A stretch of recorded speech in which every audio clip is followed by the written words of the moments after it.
If you are planning to take PMP exam, pause right here. Because in 2026, PMP is not just changing, it's evolving completely in a different exam. And here is the scary part. Most of the candidates won't realize it until it's too late. They will study processes, formulas, and frameworks only to walk into an exam that's testing their situational judgment, business thinking, and real-world decision making. In this video, I'll show you what's changing and exactly what you need to see, and more importantly, how to think like the new PMP exam. Section 1: What's changing? Let's first simplify the confusion. There are three different parts in this exam. These are the three different moving pieces. One is the PMBOK 8, the new PMP exam, and the new ECO. Let's imagine a scenario where two different candidates are preparing for PMP exam. So for those who don't know what is ECO is Exam Content Outline. Let's imagine this scenario where two candidates are preparing for PMP exam. One studies only from PMBOK 8 and the other one studies using PMBOK 8 plus ECO. So the candidate who has studied using ECO knows how the exam questions are formed. Imagine both of them walk into the exam room and they see a question like this. You are managing a project impacted by regulatory change. What should you do next? They start thinking, which process is this?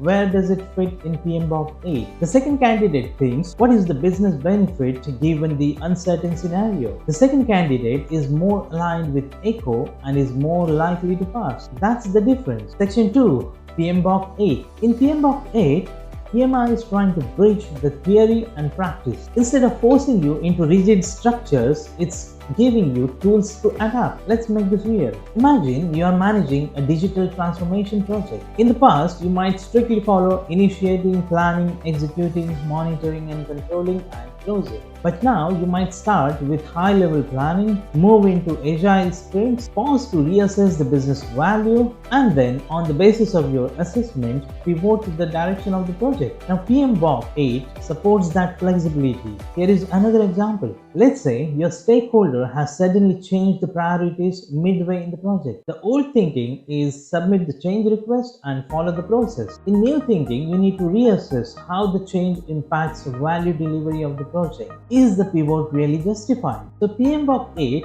encourages you to think in systems, not in steps. Section 3. PMP exam changes. Now let's go deeper into the business environment shift, because that's the area where most of the candidates will struggle. Let me give you a realistic situation here. Your project is building a new mobile app. Everything is going well here on this project. Everything is working on time and on budget. But then leadership announces a new strategy. Focus on enterprise clients rather than the consumers. Now your app no longer aligns with company objectives. The old PMP mindset was to continue execution and deliver the change. In a new mindset, you have to stop, reassess, and think whether the project should really continue this. That's the kind of thinking is being tested in the exam now. That kind of thinking is going to be tested in the next upcoming exams in 2026. In another example, you are midway through a construction project when new environmental regulations are introduced. Do you ignore them and finish the project quickly, or you pause and reassess the compliance and realign with the business objectives and potentially redesign to comply? The correct mindset is to align with the external factors, even if it is going to impact your timeline or cost. Section 4. New topics. The new topics are use of AI, sustainability or ESG, environmental, social, and governance factors, coupled with value delivery. Let's dive deeper with some examples into this new topic. Imagine you are using an AI dashboard that predicts team burnout. It flags two critical team members. What option would you choose? Would you immediately delete the tool? What would you do? Would you immediately trust the tool, or you validate through one-on-one conversation with the team members? So the exam expects that you don't rely on the tools completely, but you combine the data and human judgment. Let's see one example for sustainability. You are selecting between two different vendors. Vendor A is cheaper but has poor environmental practices, whereas vendor B is more expensive but aligns with the sustainability goals. In 2026 PMP exam, this is not just a procurement decision, it is a strategic and ethical decision. Value delivery example. Let's say you deliver a customer relationship management system. Technically, everything works, but sales team don't use it. Why? Because it doesn't fit their workflow. So even though the scope was delivered, but it did not deliver the value.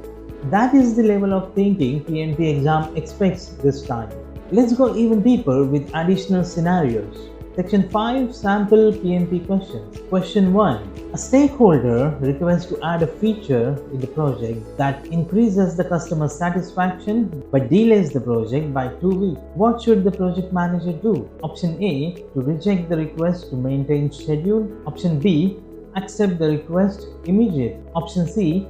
Evaluate the impact on overall value and objective. Option D is to escalate to the sponsor. So option C, to evaluate the impact on overall value and objectives. That's the right choice because the decision is not about time, it's about value created. Question 2. A distributed team is facing communication gaps because the time zones are different. What is the best action? Option A, require all team members to work the same hours. Option B, replace remote team members. Option C, implement asynchronous communication strategies. Option D, escalate to HR. Definitely, the correct answer is option C. Implement asynchronous communication strategies. You have to think about work-life balance of the people in different work zones. That reflects modern flexible team management. Question 3.